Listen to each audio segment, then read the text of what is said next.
Hey everyone, welcome back to Corporate Decoder, the place where we dig into company filings and uncover the juicy details that management might not always highlight. And folks, today we've got a real potboiler from Moleculin Biotech.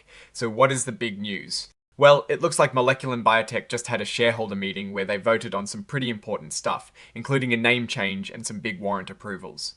Let's see if the investors were cheering or jeering.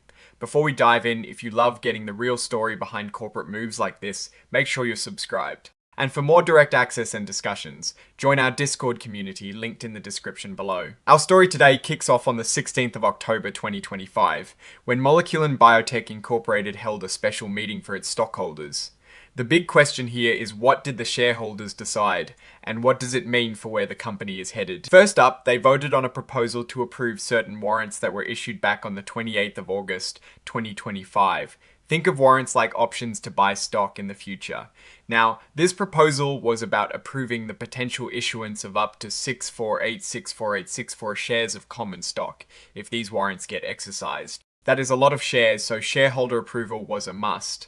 Looking at the numbers, it seems the shareholders did indeed approve this, with 493,755 votes in favour. This approval means that the company now has the go-ahead from its owners to potentially issue a large number of new shares.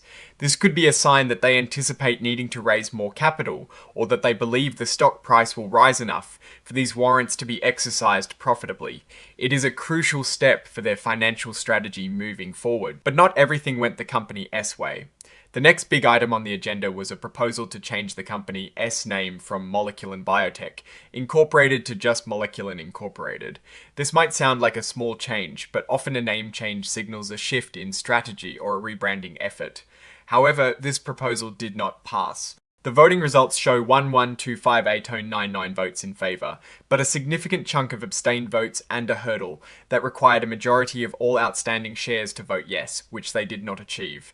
So, for now, it remains Moleculin Biotech Incorporated. This could mean the shareholders weren't too convinced by the rebranding or the reasons behind it, or perhaps they felt other matters were more pressing. Finally, there was a proposal to approve an adjournment, just in case they needed more time to gather votes for either the warrant proposal or the name change proposal. This is a common fallback measure to ensure that important decisions can be made if the initial vote count is too close or insufficient. The shareholders did approve this adjournment possibility, indicating a desire to keep options open if needed. So let S break down what this all means. The approval of the warrants is a big deal. It gives Moleculin Biotech flexibility in its financing and growth plans, potentially allowing them to raise substantial funds if those warrants are exercised. This suggests the company is looking ahead and preparing for significant operational activity or expansion, which often requires capital. On the flip side, the failure of the name change proposal is noteworthy. While we don't have the exact reasons stated in this report, it often implies a lack of strong conviction from a significant portion of shareholders about the proposed change. It could be that the cost or disruption of a name change wasn't seen as worthwhile, or perhaps there were concerns about what the new name and potential strategy represented. These votes, especially the warrant approval, are clearly signaling that the company is looking to potentially engage in activities that will require a lot of capital. It's like a mechanic getting approval to order a huge new set of tools. They're planning on some serious work.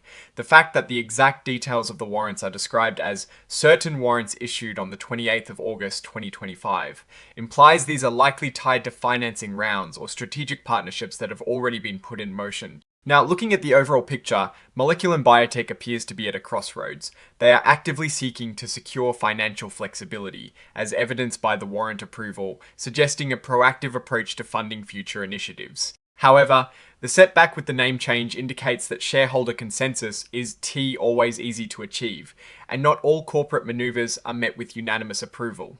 The key risk here for investors is understanding what those warrants are truly tied to. If they are linked to successful future milestones or growth, then the approval is a positive sign of strategic planning. But if they are a result of past financing difficulties, it could signal ongoing financial pressure. The lack of approval for the name change also raises questions about internal alignment and communication between management and shareholders. Ultimately, what we see here is a company pushing forward with its financial and operational strategies, especially concerning potential share issuances.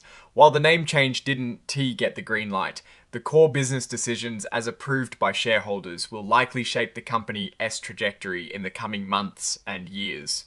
It is essential to keep an eye on how these warrants are utilized and what the company's next strategic moves will be.